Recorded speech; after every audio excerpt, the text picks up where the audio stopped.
අපි හිතන්නේ පෞගේ පාර්ලිමේන්තු මැතිවරණයේදී මේ රට සුවිශේෂී ජයග්‍රහණයක් අත්පත් කරගත්තා.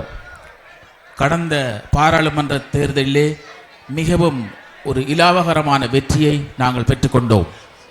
මීට පෙර අපේ මැතිවරණවලදී දකුණ වෙනමත් නැගෙනහිර වෙනමත් උතුර වෙනමත් තමයි කටයුතු කරන්නේ. இதற்கு முன்னர் நடைபெற்ற தேர்தல்களிலே தெற்கு ஒரு பக்கமும் கிழக்கு ஒரு பக்கமும் மேற்கு ஒரு பக்கமாக தான் இருந்தது. අපේ රටේ ඡන්ද වලින් උන දේ තමයි ජනතාව බෙදන එක. எங்களது நாட்டிலே இடம்பெற்ற வாக்குகளிலே இடம்பெற்றது என்னவென்றால் எங்களது மக்களை பிரிப்பதாக இருந்தது. දකුණේ ඡන්ද ගන්න නැගෙනහිර උතුර ජනතාවට විරුද්ධව මත හදනවා. தெற்கிலே வாக்குகளை பெறுவதற்காக வடக்கிலே கிழக்கிலே வாழுகின்ற மக்களுக்கு எதிரான கருத்துக்கள் முன்வைக்கப்படும். නැගෙනහිර ඡන්ද ගන්න දකුණට එරෙහිව කෑ ගහනවා. கிழக்கிலே வாக்குகளை பெறுவதற்காக தெற்குக்கு எதிராக சத்தம் போடுவார்கள். උතුරේ ඡන්ද ගන්න දකුණට විරුද්ධව කෑ ගහනවා. வடக்கிலே வாக்குகளை பெறுவதற்காக தெற்குக்கு எதிராக சத்தம் போடுவார்கள். හැම ඡන්දයකදීම ජනතාව බෙදුවා. எல்லா தேர்தலிலும் மக்களை பிரித்தார்கள்.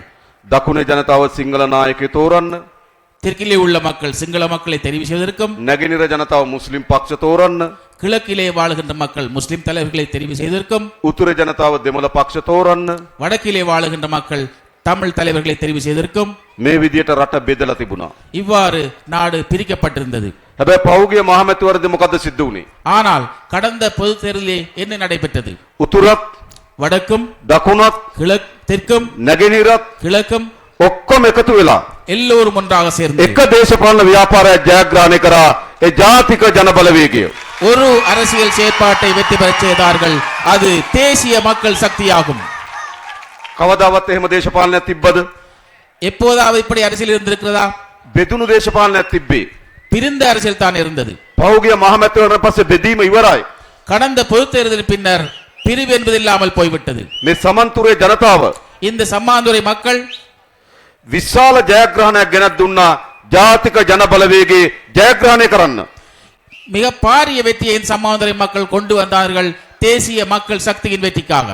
ඒ පිළිබඳ අපි තමුන්වහන්සේලාට ස්තුතිවන්ත වෙනවා. அதற்காக நாங்கள் உங்களுக்கு நன்றிகளை தெரிவித்துக் கொள்கின்றோம். දැන් ආයේ இப்பொழுது மீண்டும் පරාජිත දේශපාලන ව්‍යාපාර தோற்றுப்போன அரசியல் செயற்பாடுகள் නැවත ජාතිවාදී කතා කියන්න පටන් අරගෙන තියෙනවා. மீண்டும் இனவாத அரசியலை பேசுவதற்கு ஆரம்பித்திருக்கின்றார்கள். අපි බලමු මේ අපේ ආණ්ඩුව අරගෙන පෞගේ කාලේ මොකද්ද සිද්ධ වුනේ? நாங்கள் பார்ப்போம் நாங்கள் ஆட்சியை எடுத்து என்ன செய்தோம் என்று. අපි කිසිසේත්ම ජාතිවාදයට ඉඩ නොදෙන දේශපාලන ව්‍යාපාරය.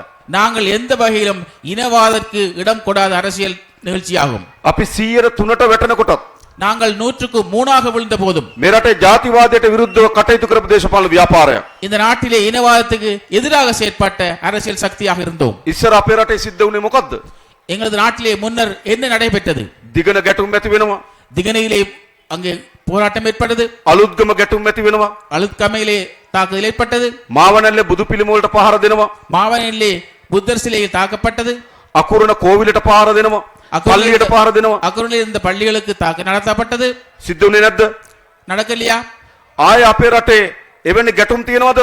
மீண்டும் எங்களது நாட்டில் அவ்வாறு ஏதாவது பிணக்கள் இருக்கிறதா? ජාතික ජනබලවේග ආණ්ඩුව අරගෙන ඒ සියලු ගැටුම් නතර කරලා තියෙනවා. ගැටුම් ඇති වෙන්න අපි ඉඩ දෙන්නෙත් නැහැ. தேசிய மக்கள் சக்தியின் அரசாங்கத்தை பெற்று இந்த இவ்வாறான சகலவிதமான பிணக்குகளையும் இல்லாமல் ஆக்கி இருக்கின்றோம். ஒருபோது இதற்கு நாங்கள் மீண்டும் வழிவகுக்க மாட்டோம். අපිට ඕන ගහ ගන්න රටක් නෙවෙයි. எங்களுக்கு தேவை சண்டை பிடித்துக் கொண்டிருக்கிற நாடல்ல. අපිට ඕන බෙදෙන්න රටක් නෙවෙයි. எங்களுக்கு தேவை பிரிந்து செல்லுகின்ற நாடல்ல. අපිට ඕන එකතු වෙන්න රටක්. எங்களுக்கு தேவை ஒன்று சேர்ந்த நாடு. මේ අපේ දරුවන්ට இந்த இங்க இருக்கின்ற பிள்ளைகளுக்கு අපි හොඳ අනාගතයක් හදන්න ඕන. நல்ல ஒரு எதிர்காலத்தை நாங்கள் எதிர்பார்க்க வேண்டும். මේ දරුවෝ අපි දිහා බලාගෙන ඉන්නවා. இந்த பிள்ளைகள் எங்களை பார்த்து අපේ கொண்டிருக்கிறார்கள். අම්මලා තාත්තලා මොන වගේ තීන්දුවක් ගනිද මේ දරුවෝ වෙනුවෙන්? எங்களுடைய தாய் தந்தையர்கள் என்ன முடிவு எடுக்க போறார்கள் இந்த பிள்ளைகளுக்காக என்று. නැවත ජාතිවාද උස්සන්න කරන තීන්දුවක් ගන්නවද? மீண்டும் இனவாதம் தலைதூக்குகின்ற முடிவை நாங்கள் எடுப்பதா? නෑ. இல்லை. දැන් අපි ජාතිය සමගිය කරන තීන්දුව ගන්න ඕන. நாங்கள் இப்பொழுது என்ன செய்ய வேண்டும் என்றால் எங்களது தேசியத்தை ஒற்றுமையாக்கின்ற முடிவு எடுக்க வேண்டும். මන් දන්නවා තමුන්වහන්සේගේ WhatsApp group වල எனக்கு தெரிந்த வகையில் உங்களுடைய வாட்ஸ்அப் குரூப்புகள் இல்ல. විවිධ සෝෂල් මීඩියා වල அதே போன்று பல்வேறுபட்ட சமூக ஊடகங்களிலே ජාතික ජනබලවේගය පිළිබඳ වැරදි අදහසක් හදන්න උත්සාහ කරනවා. தேசிய மக்கள் சக்தி தொடர்பாக பிழையான கருத்துக்களை முன்வைக்க முற்படுகிறார்கள். බලන්න කලින් දැම්මේ කවුද කියලා බලන්න. அதை இங்கே பார்ப்பதற்கு முன்னால் யார் அதனை போட்டது என்று பாருங்கள். කියවන්න කලින් දැම්මේ කවුද?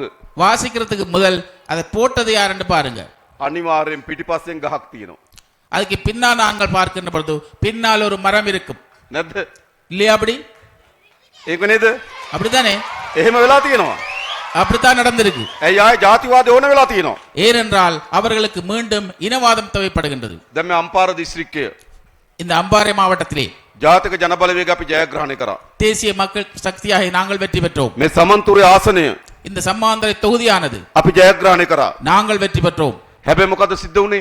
ஆனால் என்ன நடந்தது? මනාපෝලින් උඩින්ම ආවේ සිංහල മന്ത്രിවරු 4 දෙනා. விருப்பு வாக்கள் மூலமாக மேலே வந்தது யார் என்றால் சிங்கள உறுப்பினர்கள் 4 பேர் தெரிவு செய்யப்பட்டார்கள். එහෙම නේද? அப்படித்தானே? මුස්ලිම් മന്ത്രിවරේ තේරුනේ නෑ. முஸ்லிம் ஒரு உறுப்பினரும் தெரிவு செய்யப்படவில்லை. අපි මොකද්ද කරේ? நாங்கள் என்ன செய்தோம்? අපේ පක්ෂේ තීන්දුවක් අරගෙන තිබුණා. எங்களது கட்சியிலே ஒரு முடிவெடுத்திருந்தோம். ඡන්දෙ ඉල්ලලා தேர்தல் கேட்டு ජයග්‍රහණය කරන්න නැති අය வெற்றி பெற முடியாதவர்களுக்கு ජාතික ලැයිස්තුවෙන් පාර්ලිමේන්තුවට ගේන්නේ නැහැ කියලා. தேசிய பட்டியல் மூலமாக பாராளுமன்றத்துக்கு கொண்டு வருவதில்லை என்று முடிவெடுத்திருந்தோம். ඒත් අපි බැලුවා අම්පාරේ මොකද උනේ? ஆனால் நாங்கள் பார்த்தோம் அம்பாறையில் நடந்தது என்று. අපේ മന്ത്രിවරු ඔක්කොම සිංහල ඇවිල්ලා. எங்களுடைய பாராளுமன்ற உறுப்பினர் பார்க்கின்ற பொழுது எல்லோரும் சிங்களா இருந்தார்கள். මුස්ලිම් ජනතාව අපිට ඡන්ද දීලා. முஸ்லிம் மக்கள் எங்களுக்கு வாக்களித்தார்கள். හැබැයි മന്ത്രിවරේ තේරලා නැහැ. ஆனால் அவர்களுக்கு என்ற உறுப்பினர் தெரிவாகவில்லை. පක්ෂ තීන්දුව වෙනස් කරා. கட்சியானது முடிவை மாற்றியது. වෙනස් කරලා ආදම් බාව සහෝදරයා ජාතික ලැයිස්තුවෙන් පාර්ලිමේන්තුවට ගත්තා. நாங்கள் அந்த முடிவை மாற்றி தோழர் ஆதம்பா அவர்களை தேசிய பட்டியல் மூலமாக பாராளுமன்றத்துக்கு கொண்டு வந்தோம். වෙන පක්ෂකින් එහෙම වෙයිද? வேறு கட்சியில் அப்படி வருமா? කවදාවත්. எப்படி தானே வருமா? ඒක තමයි ජාතික ජනබලවේගය. இதுதான் தேசிய மக்கள் சக்தி. ඒ විතරක් නෙවෙයි.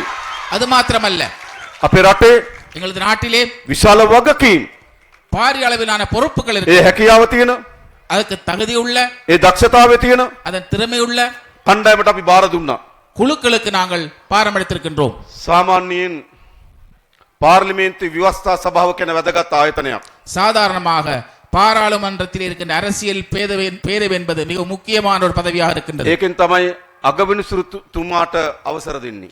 அந்த சபையின் மூலமாகத்தான் இந்த நாட்டிலே இருக்கின்ற பிரதமர் நீதியரசருக்கும் அனுமதி வழங்கப்படும். නීතිපතිතුමා තෝරන්නේ. அதே போன்று சட்டமா அதிபருக்கும் தெரிவு செய்யப்படுவது, පොලිස්පතිතුමා තෝරන්නේ. போலீஸ் மாதிபர் தெரிவு செய்யப்படுவது, විගණකාධිපතිතුමා තෝරන්නේ. கணக்காய்வாளர் தெரிவு செய்யப்படுவது, වැදගත්ම ආයතනය. இவ்வாறு மிகவும் முக்கியமான ஒரு நிறுவனம். සාමාන්‍ය ව්‍යවස්ථා සභාවට சாதாரணமாக அரசியலமைப்பு பேரவை குழுவுக்கு ජේෂ්ඨ පාර්ලිමේන්තු අධ්‍යක්ෂින් තියන අය තමයි පත් වෙන්නේ. சிரேஷ்ட பாராளுமன்ற அங்கத்துவம் உள்ளவர்கள் தான் தெரிவு செய்வார்கள். අපි පත් කරා අපේ മന്ത്രിවරු කීප දෙනෙක්. நாங்கள் எங்களது பாராளுமன்ற உறுப்பினர்கள் சிலரை நியமித்தோம். අපි බලාගෙන හිටියා විපක්ෂයෙන් හකීම් මහත්තයා හරි රිෂාඩ් බදුද්දීන් හරි මුස්ලිම් නායකයෙක් පත් කරයි කියලා. நாங்கள் பார்த்து கொண்டிருந்தோம் எதிர்க்கட்சிகளின் சார்பாக ரவுஃப் ஹக்கீம் ஐயா அவர்களையோ அல்லது ரிஷாட் பதுன் ஐயா அவர்களோ உள்ளே வருவார் என்று பார்த்து கொண்டிருந்தோம். හැබැයි ඒගොල්ලෝ පත් කරේ නෑ. ஆனால் அவர்களை நியமிக்கவில்லை. අපි මොකද කරේ? நாங்கள் என்ன செய்தோம்? අලුත්ම മന്ത്രിවරයෙක් වුණත් புதிய பாராளுமன்ற உறுப்பினராக இருந்தாலும் ඒ ව්‍යවස්ථා සභාවට அந்த அரசியலமைப்பு சபைக்கு මුස්ලිම් ජනතාවගේ නියෝජනයක් ඕන නිසා முஸ்லிம் மக்களின் பிரதிநிதித்துவம் தேவை என்றபடியால் ආදම් බාව සහෝදරයා ව්‍යවස්ථා සභාවේ සමාජිකයෙක් කරා. தோழர் ஆதம்பா அவர்களை அரசியலமைப்பு பேரவைக்கு நாங்கள் நியமித்தோம். නම ගියපු මුස්ලිම් නායකයෝ හිටියේ විපක්ෂේ. பேர் போன அரசியல்வாதிகள் இருந்தது எதிர்க்கட்சியிலே. ඒගොල්ලෝ පත් කරේ නෑ. அவர்கள் யாரையும் நியமிக்கவில்லை. අපි එහෙමයි අයිතිවාසිකම් ආරක්ෂා කරන්නේ. நாங்கள் இவ்வாறு தான் உரிமைகளை பாதுகாக்கின்றோம்.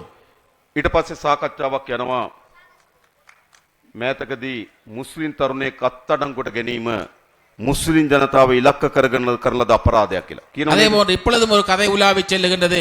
முஸ்லிம் இளைஞனை கைப்பற்றியது முஸ்லிம் மக்களுக்கு எதிராக ஒரு மேற்கொள்ளப்பட்ட ஒரு தாக்குதலாக. ඒක තමයි පහුගිය දවස්වල වැඩිපුරම ගෲප් වල ගියේ නේද? இதுதான் கடந்த பல நாட்களாக குரூப்புகள்ல நிறைய போனது. அப்படித்தானே? இதானே போனது. මං කියන්න සිද්ධ වෙච්ච දේ. நான் என்ன நடைபெற்றது என்று சொல்லுகின்றேன். තමුන්නාන්සලා දන්නවා පාස්කු ප්‍රහාරය ගැන අපිට අමීරි අත්දැකීම් තියෙනවා. உங்களுக்கு தெரியும் எங்களுடைய ஈஸ்டர் தாக்குதல் சம்பந்தமாக எங்களுக்கு கசப்பான அனுபவம் இருக்கின்றது. පාස්කු ප්‍රහාර පල්ලිවල සිද්ධ වුණා, හෝටල් වල සිද්ධ වුණා. ஈஸ்டர் தாக்குதலானது தேவாலயங்கள் நடைபெற்றது, அதே போன்று ஹோட்டல்கள் நடைபெற்றது. විශාල පිරිසක් මිය ගියා. இதன் காரணமாக மிக அதிகமான எண்ணிக்கையான மக்கள் இறந்தார்கள். හැබැයි විශාලම පීඩාවට පත් වුණේ කවුද? ஆனால் இதன் மூலமாக மிகவும் கஷ்டத்துக்கு உட்பட்டப்பட்டது யார்? මුස්ලිම් ජනතාව එහි පීඩාවට පත් වුණා. முஸ்லிம் மக்கள் தான் இதன் மூலமாக பாதிக்கப்பட்டார்கள். මුළු සමාජෙම ඔවුන් කෙරෙන් සැකයෙන් බලන්න පටන් ගත්තා. முழு சமூகமும் அவர்கள் மீது சந்தேக கண் கொண்டு பார்த்தார்கள். තමුන්නාන්සලට මුහුණ දෙන්න බැරි තත්ත්වයක් ඇති වුණා. உங்களுக்கு இதற்கு முகம் கொடுக்க முடியாத நிலை காணப்பட்டது. විශාල ලෙස අපහසුතාවයට පත් වුණා. மிக பாரிய அளவிலே இதற்காக நீங்கள் முகம் கொடுத்தீர்கள். ප්‍රහාරයෙන් මිය ගියපු අය වගේම, தாக்குதலில் கொல்லப்பட்டவர்களுக்கு ප්‍රහාරයෙන් තුවාල ලැබපු අය වගේම, அதே போன்று காயமடைந்தவர்கள் போன்று සමාජයේම කම්පනයක් ඇති වුණා වගේම சமூகத்திலே ஒரு ஒரு குற்றமாக இருந்தாலும் கூட මුස්ලිම් ජනතාවටත් කම්පනයක් ඇති වුණා. முஸ்லிம் மக்களுக்கும் கவலை ஏற்பட்டது. ඒ ප්‍රහාරය අනුමත කරනවද? இந்த தாக்குதலை யாராவது அனுமதிக்கிறீர்களா? කවුරුවත් யாராவது නෑ. මුස්ලිම් ජනතාව එක තමන්ට කරපු අපහාසයක් ලෙස සලකන්නේ. முஸ்லிம் மக்கள் தங்களுக்கு செய்யப்பட்ட இழிவாக கருதுகிறார்கள். හැබැයි මොකද්ද ඊට පස්සේ කිව්වේ? ஆனால் அதற்கு பின்னர் என்ன சொன்னார்கள்? මේ වගේ කල්ලියක් ඉන්න බව இவ்வாறான குழு இருப்பதாக සමන්තුරේ පොලිසියට කිව්වා. சம்மாந்திரை போலீஸுக்கு அறிவித்ததாக சொன்னார்கள். කලින් ගැටුම් ඇති වෙලා තියෙනවා කිව්වා. இவ்வாறான ஏற்கனவே தாக்குதல் நடைபெற்றதாக හැබැයි குறிப்பிட்டார்கள். කවුරුවත් ආණ්ඩුව ක්‍රියාමාර්ග ගත්තේ නැහැ කිව්වා. இருந்தாலும் யாரும் இதற்காக அரசாங்க தீர்மானம் நடவடிக்கை எடுக்கவில்லை என்று ඒ கூறினார்கள். සමස්ත මුස්ලිම් සමාජය නෙවෙයි කිව්වා. இந்த முழு முஸ்லிம் சமூகம் அல்ல என்று குறிப்பிட்டார்கள். අන්තවාදී කණ්ඩායමක් කිව්වා. இதற்கான ஒரு போராட்ட குழுதான் என்று குறிப்பிட்டார்கள். එහෙම කිව්වේ නැද්ද? அப்படி சொல்லலையா? මුස්ලිම් ජනතාව කියලා පොලිසියට පැමිණිලි දෙන්නේ නැද්ද? முஸ்லிம் மக்களுக்கு எதிராக போலீஸ்ல முறைப்பாடு போடலையா? හැබැයි සිද්ධිය සිද්ධ වුණා. ஆனால் நிகழ்வு நடைபெற்றது. සිද්ධ වුණාට පස්සේ තමුන්නාන්සලා අපහසුතාවයට පත් වුණා.